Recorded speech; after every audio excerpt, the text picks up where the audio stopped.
messieurs, bonsoir. Vous l'aurez constaté, l'affaire, c'est vous.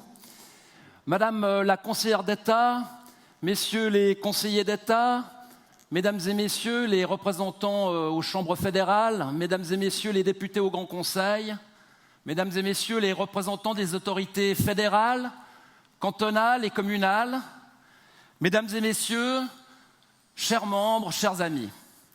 Je vous souhaite la bienvenue à cette nouvelle rentrée des entreprises, ici à l'Arena, certes un petit peu plus sombre que l'espace Hippomène qui nous a accueillis lors des 10 premiers événements, mais qui offre suffisamment d'espace pour vous accueillir dans les meilleures conditions.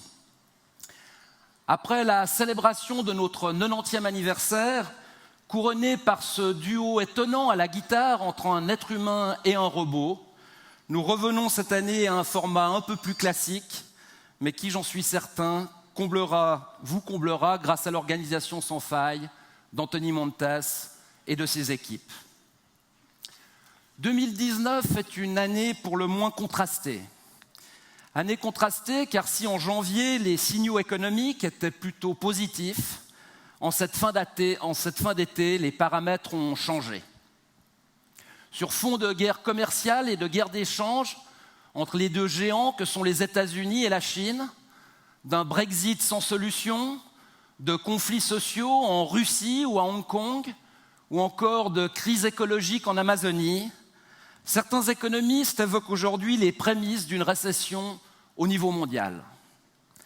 Et dans ce contexte, la Suisse voit ressurgir le spectre d'un franc qui pourrait atteindre à nouveau des records historiques, mettant en danger son industrie d'exportation et le commerce de proximité. Dans cet environnement rempli d'incertitudes, le vote positif sur RFFA en mai dernier a été une excellente nouvelle qui permettra de garantir des conditions cadres favorables à la prospérité de notre pays, de notre canton. Ce vote sur RFFA représente aussi un soulagement par rapport à la santé financière de l'AVS. Non pas que RFFA soit une solution à moyen ou long terme pour l'avenir de notre premier pilier, mais tout simplement par le fait que le peuple suisse s'est ainsi donné un peu de latitude pour travailler plus sereinement sur une réforme structurelle nécessaire, réforme qui servira à stabiliser et solidifier ce pilier essentiel de notre système de prévoyance vieillesse. À ce sujet, le Conseil fédéral devrait nous transmettre son message d'ici la fin du mois. Vous le savez sans doute, son projet, AVS 21, a pour but de garantir un équilibre du premier pilier à l'horizon 2030. Pour ce faire, et sans rentrer dans les détails, je vous rassure, il serait prévu une harmonisation de l'âge de la retraite à 65 ans pour tous, avec des mesures compensatoires pour les femmes. La flexibilité du système serait augmentée avec une possibilité d'anticipation dès 62 ans et d'ajournement à 70 ans. Le financement de cette réforme passerait par l'augmentation de la TVA de 0,7 points de base, allégeant ainsi les comptes de l'AVS de quelques 2,8 milliards supplémentaires par an. Parallèlement à ce projet, les partenaires sociaux, l'Union syndicale et l'Union patronale suisse ont planché pour leur part sur la refonte, elle aussi urgente, du deuxième pilier. Au début de l'été, une proposition négociée a été présentée.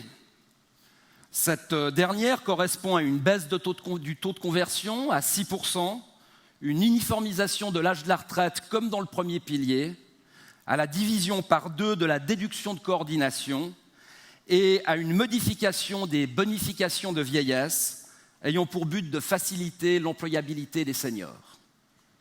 À ces mesures viendrait s'ajouter un supplément de rente financé solidairement. Mesdames et messieurs, l'affaire Genève est consciente de l'urgence des réformes nécessaires, tant dans le premier que dans le deuxième pilier.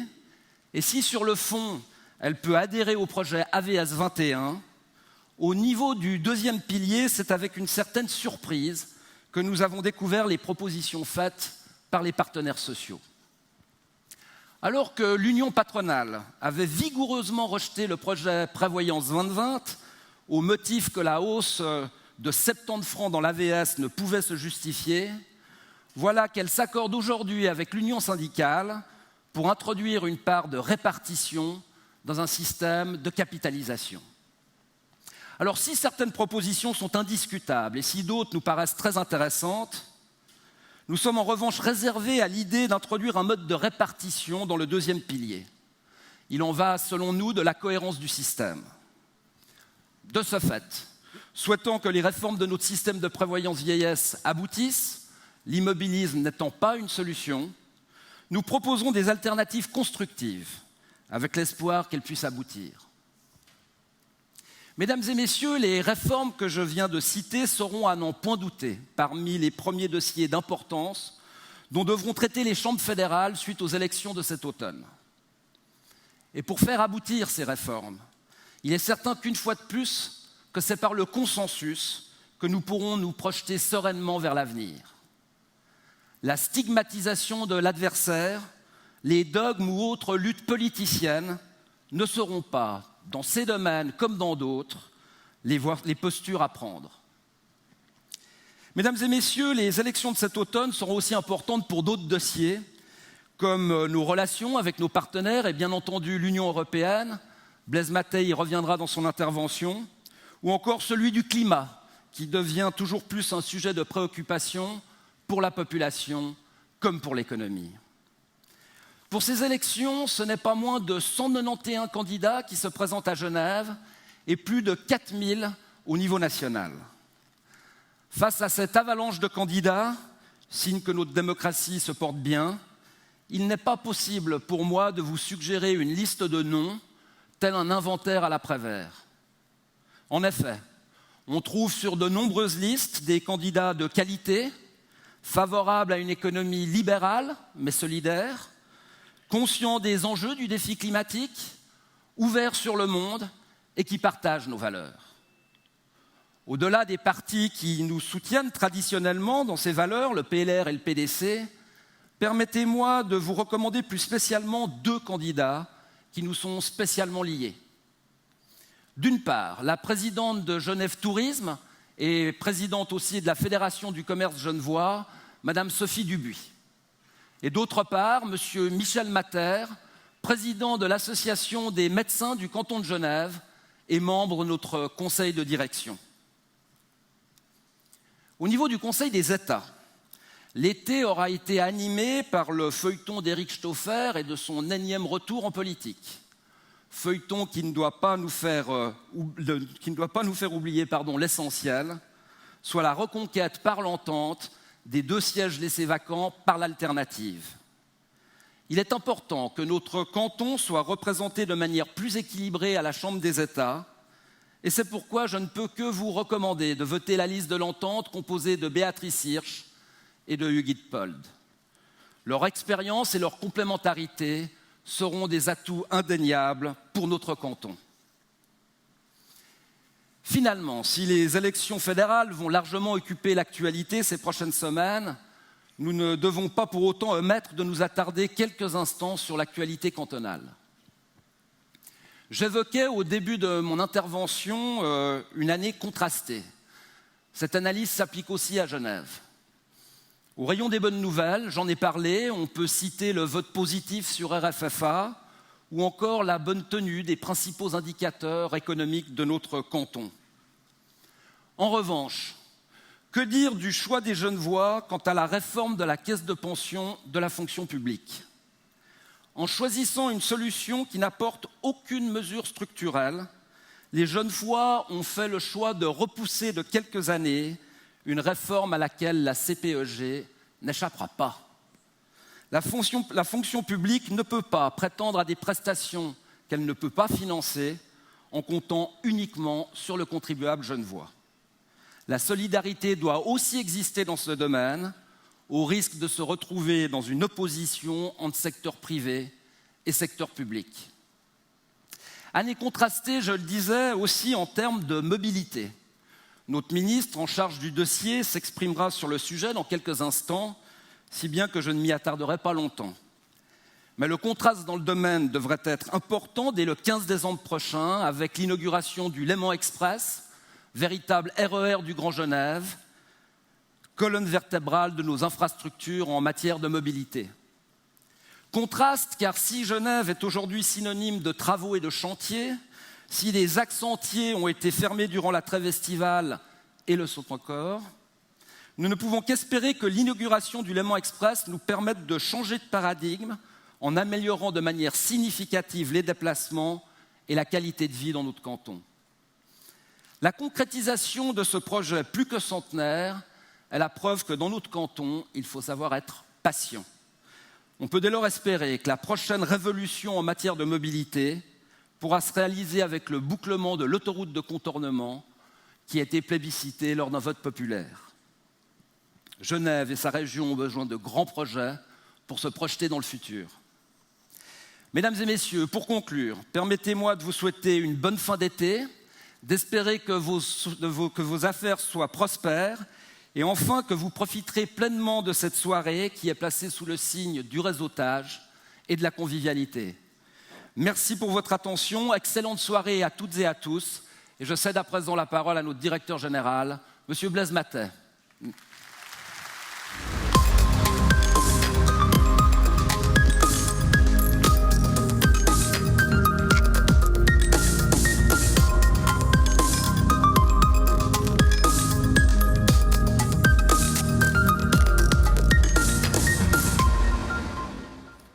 Mesdames et messieurs, bonsoir.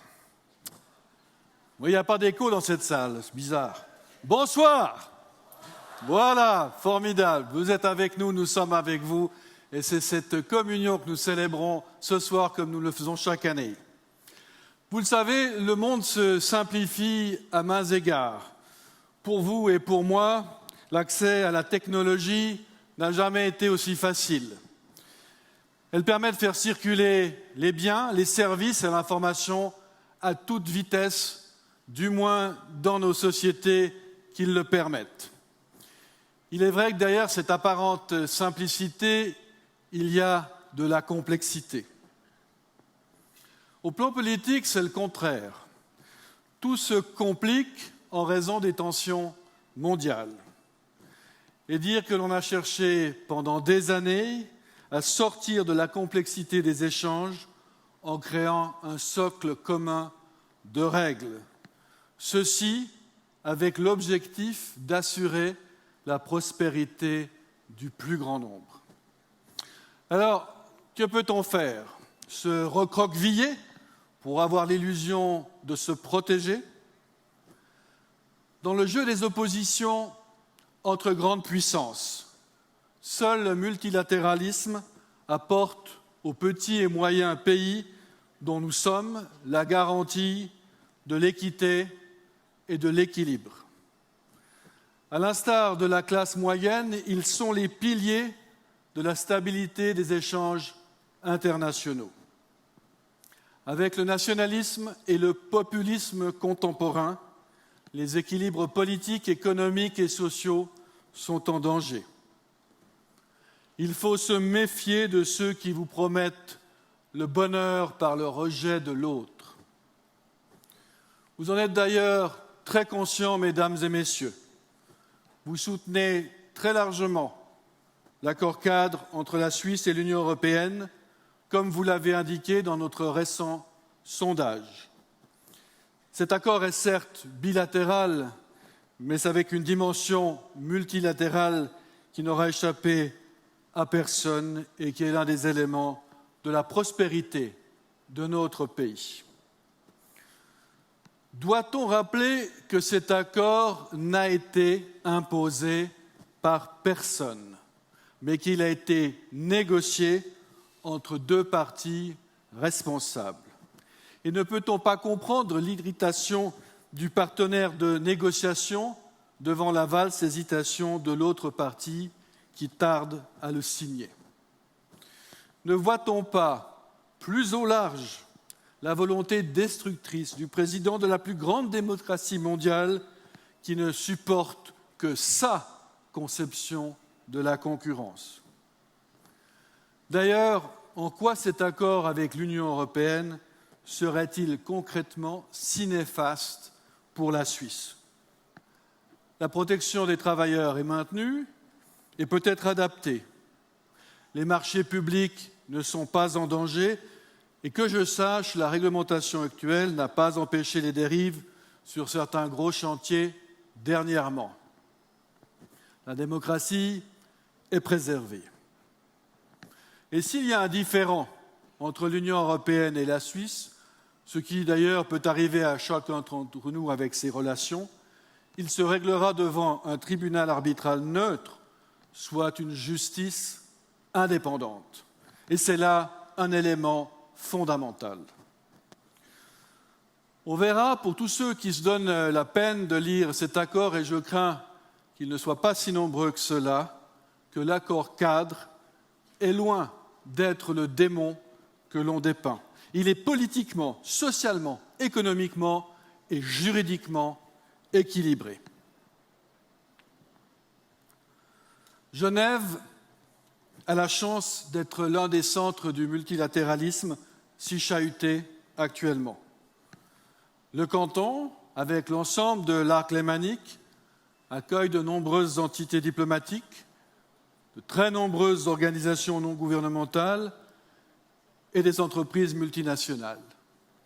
Il faut s'en féliciter et continuer. À cette fin, l'un des éléments déterminants consiste à disposer d'infrastructures de qualité. C'est d'ailleurs de ces infrastructures que Serge Albousco va vous parler dans quelques instants. L'aéroport dont nous sommes ce soir si proches en constitue une. Sans lui, nous ne serions pas ouverts au monde comme nous le sommes actuellement. Alors je vous le concède, il a certes beaucoup grandi, à l'instar du canton lui-même, et il faut tenir compte de la sensibilité de la population quant à ces nuisances. En fin d'année, toutefois, cet élément clé de notre ouverture et de notre compétitivité sera en danger. L'initiative trompeusement intitulée pour un pilotage démocratique de l'aéroport, comme si nous étions dans une dictature dans ce canton, entend le brider.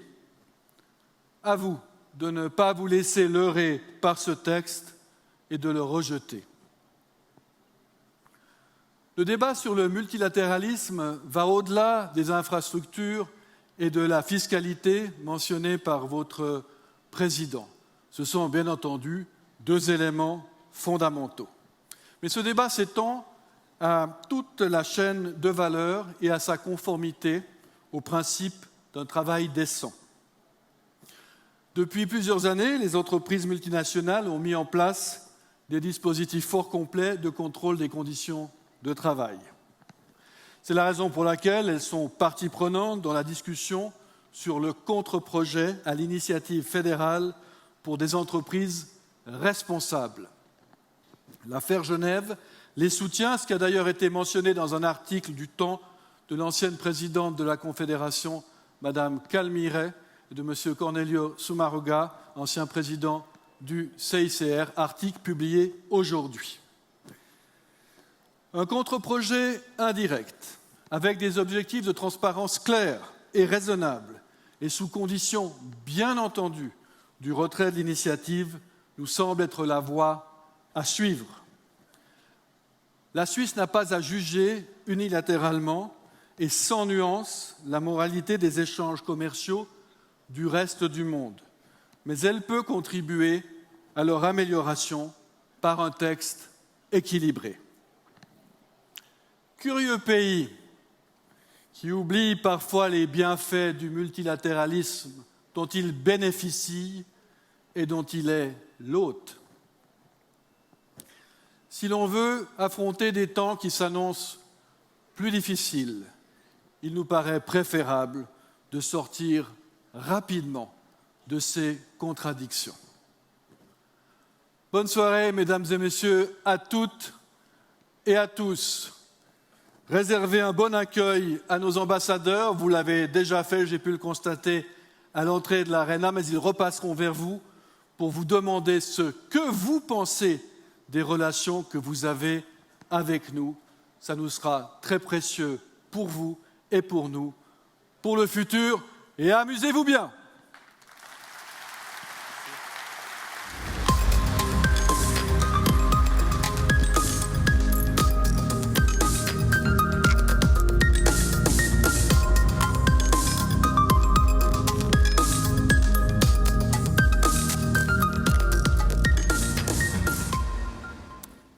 Monsieur le Président de l'Affaire Genève, Monsieur le Directeur Général, Mesdames et Messieurs les représentantes et représentants des autorités nationales, cantonales et communales, chers collègues, Mesdames et Messieurs, chers membres de l'Affaire, chers amis, pour que l'activité économique puisse se dérouler de manière efficace et harmonieuse, vous le savez mieux que quiconque, il faut de bonnes conditions cadres.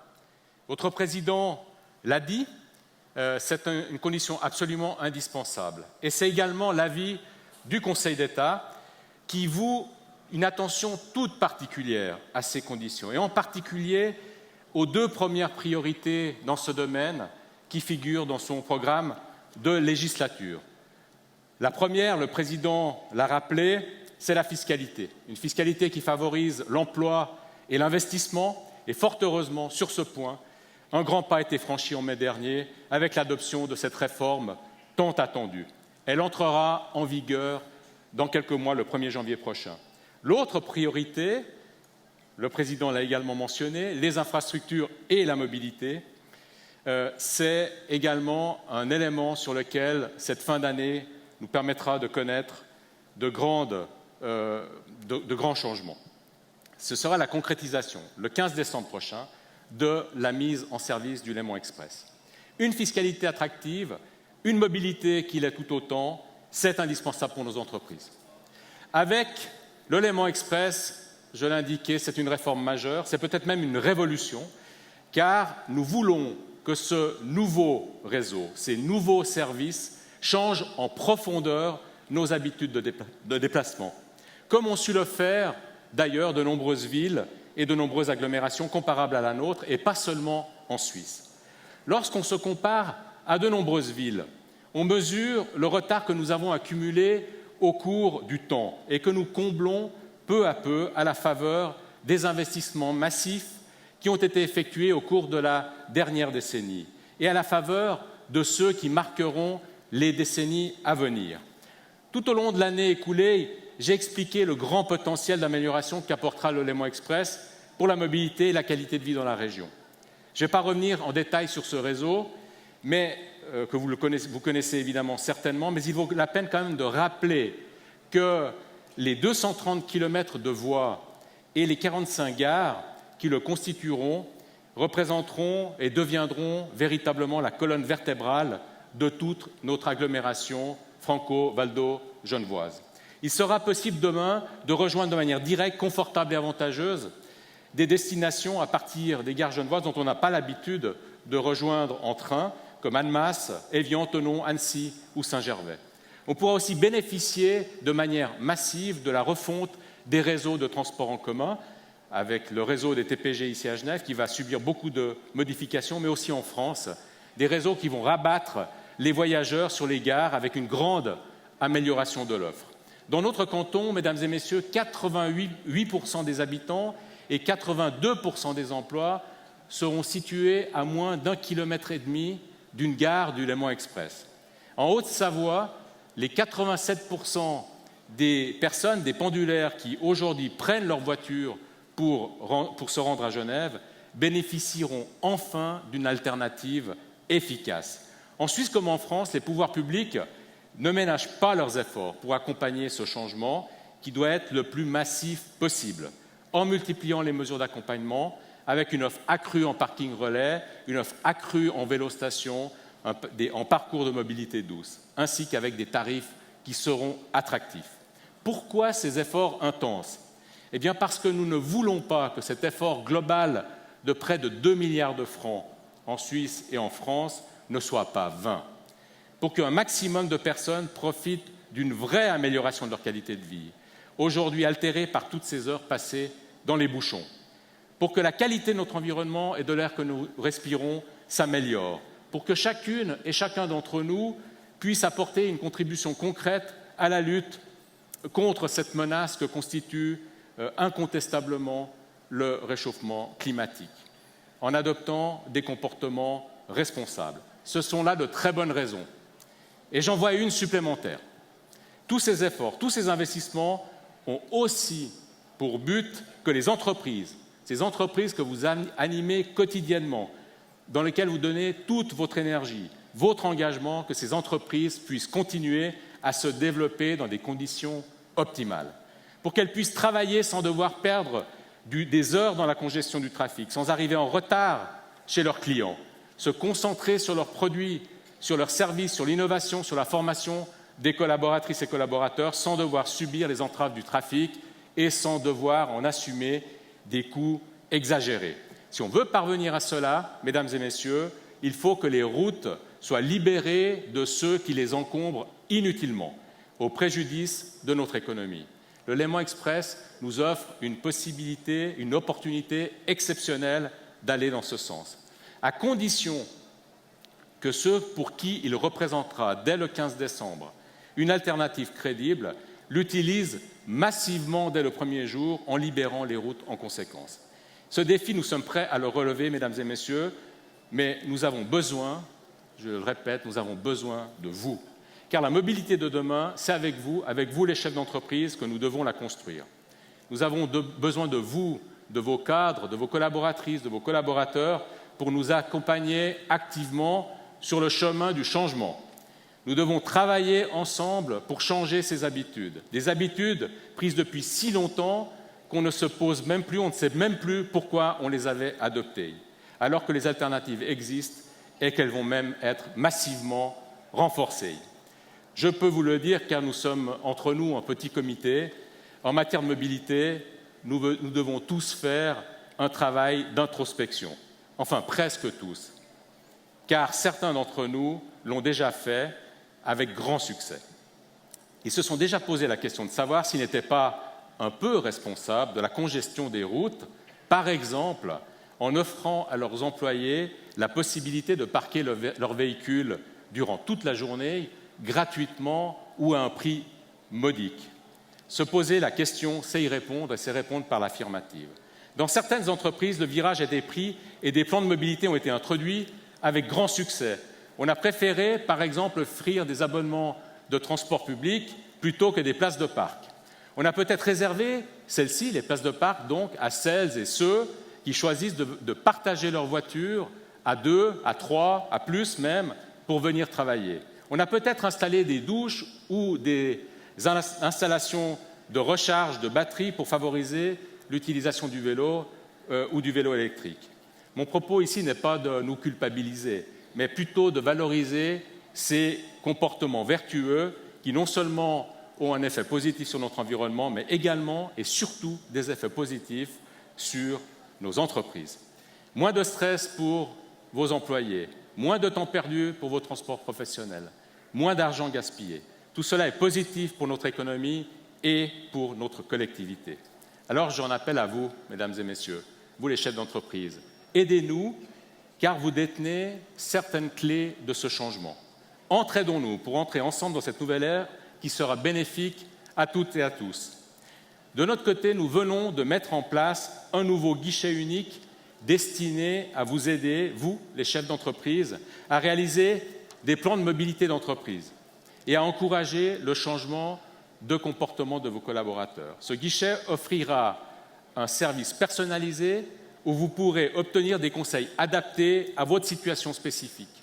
De notre côté, nous voudrions bénéficier de votre part, de vos propres expériences et de vos observations sur le terrain, afin que chacun en tire tous les avantages possibles. Dès aujourd'hui, une adresse courriel et un numéro de téléphone qui devrait s'afficher derrière moi, dédiés, sont disponibles à votre attention pour contacter ce guichet. Je vous les livre, ils sont affichés, je ne vais pas me retourner, mais j'espère qu'ils le sont.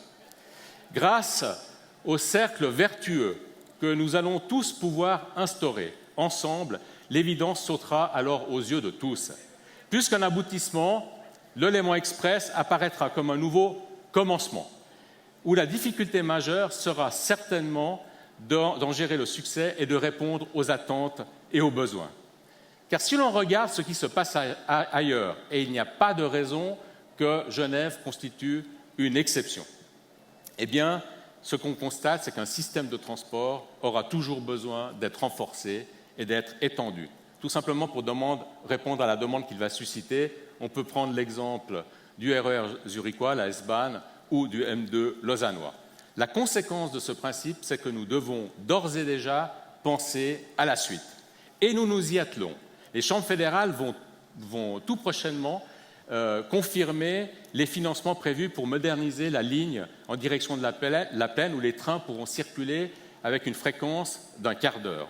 Ça passe par la construction d'une gare souterraine à Cornavin, dont le financement, 1,6 milliard, qui profiteront à l'économie genevoise, est acquis, mesdames et messieurs. Non seulement cet ouvrage est indispensable, mais la probabilité que l'entier de cet investissement soit en définitive payé par la Confédération est grande.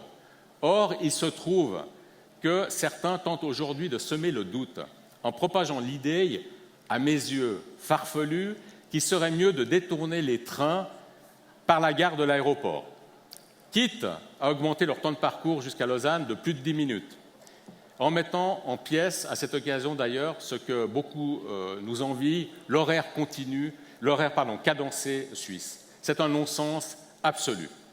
Cette idée est également dangereuse parce que, une fois de plus, Genève donnerait l'impression de ne pas savoir ce qu'elle veut, renouant avec des bisbilles clochemerlesques dont elle a, hélas, le secret, alors que le Grand Conseil a déjà étudié ce projet à fond et l'a adopté à une très grande majorité.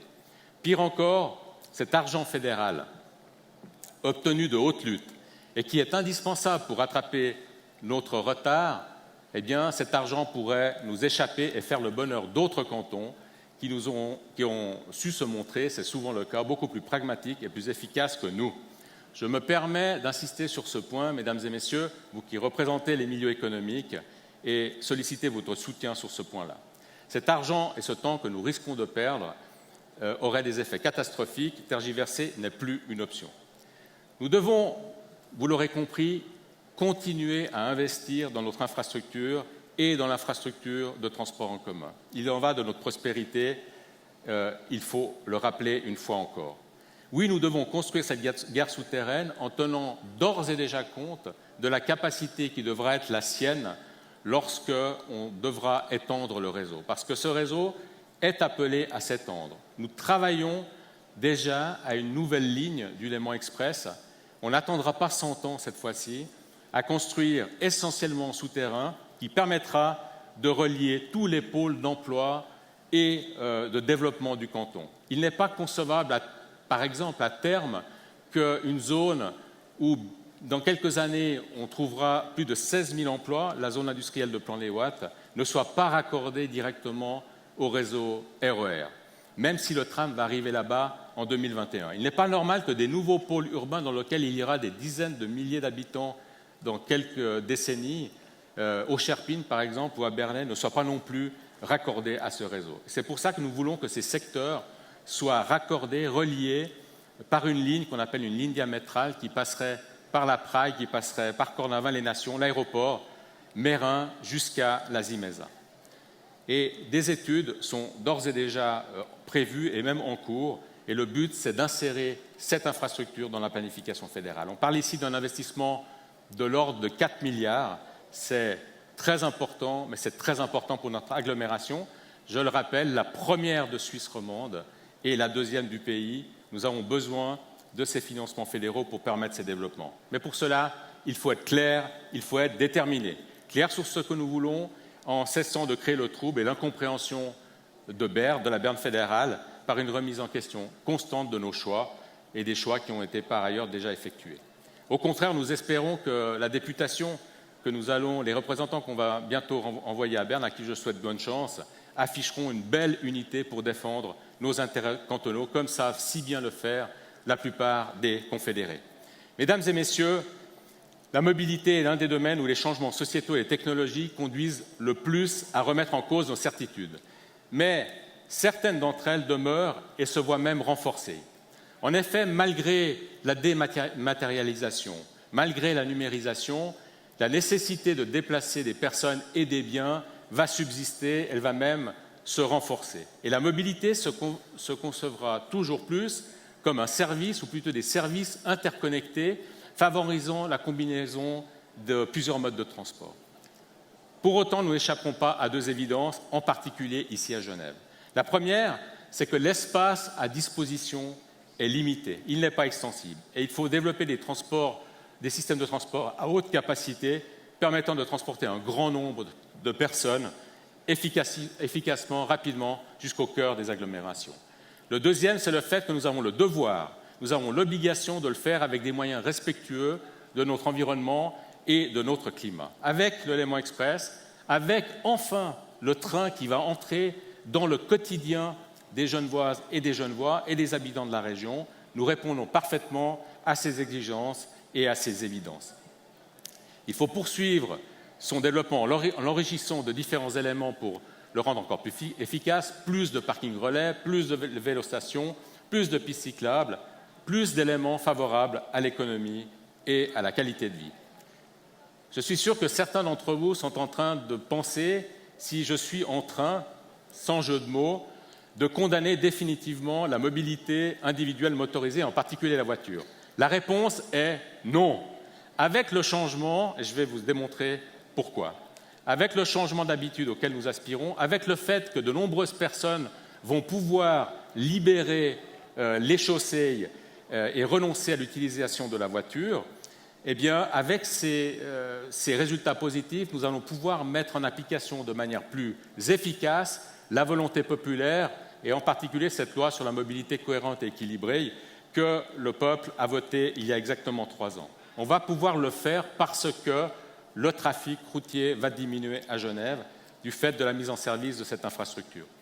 On va pouvoir fluidifier certains axes qui méritent véritablement de l'être et en même temps pacifier certains quartiers. Des investissements importants sont prévus en matière routière. L'autoroute de contournement dont l'élargissement est acquis va subir un gros chantier qui va durer une bonne 12aine d'années, mais qui va pouvoir être investi plus de 2,5 milliards de francs pour l'élargissement de l'autoroute. D'autres ouvrages routiers, on le voit d'ailleurs aujourd'hui dans la presse, semblent susciter beaucoup d'adhésion et donc on aura des éléments tout à fait positifs également dans ce domaine-là. Peut-être que certains s'étonnent, et j'arrive au terme de mon intervention, que je n'ai pas encore parlé de la traversée du lac, dont le peuple a souhaité l'inscription dans la Constitution, le même jour d'ailleurs, il y a 3 ans, que l'adoption de la LMCE. Par cette décision, le peuple a indiqué sa volonté que cette traversée serve à boucler le contournement autoroutier. Et en matière d'autoroute, vous le savez, c'est la Confédération qui est compétente pour la planification et pour la construction. Il y a quelques mois, le Parlement, le Grand Conseil, a voté le crédit que lui proposait le Conseil d'État pour mener les études en vue de l'inscription de cet ouvrage dans la planification fédérale. Nous collaborons activement, mesdames et messieurs, avec l'Office fédéral des routes à ce propos et ce dossier sera mené avec tout le sérieux requis. Mais l'horizon d'une éventuelle réalisation de cet ouvrage, j'en conviens, est lointain. C'est aux environs de 2040, ce n'est pas moi qui le dis, c'est la Confédération. Et d'ici là, nul ne sait comment évolueront les systèmes de transport individuel, nul ne sait quel sera leur degré d'autonomie, nul ne sait par quelle énergie ils pourront se mouvoir, mais ces incertitudes ne nous empêcheront pas d'avancer et d'ici là, nous aurons largement avancé. Car ce qui compte dans un État qui veut une économie capable de prospérer de manière durable, et c'est la volonté du Conseil d'État, c'est d'avoir une vision, un but et de continuer à investir. Et investir dans la mobilité, mesdames et messieurs, de manière à suivre les flux des personnes, des biens qui sont indispensables à notre économie, qui sont indispensables à notre société. C'est ce que nous nous engageons à faire. Avec vous, je l'espère sincèrement. Merci de votre attention.